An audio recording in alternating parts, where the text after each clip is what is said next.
देखते होता हमारे उड़हिया बैठी के पिपरा के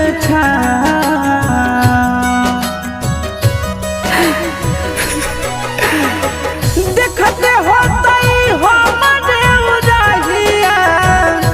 बैठी के पिपरा के रुक रुक रुक अरे टरेनिया रुक रुक रुक रे टरेनिया ले ले चल जनुआ के गाँव रुक रुक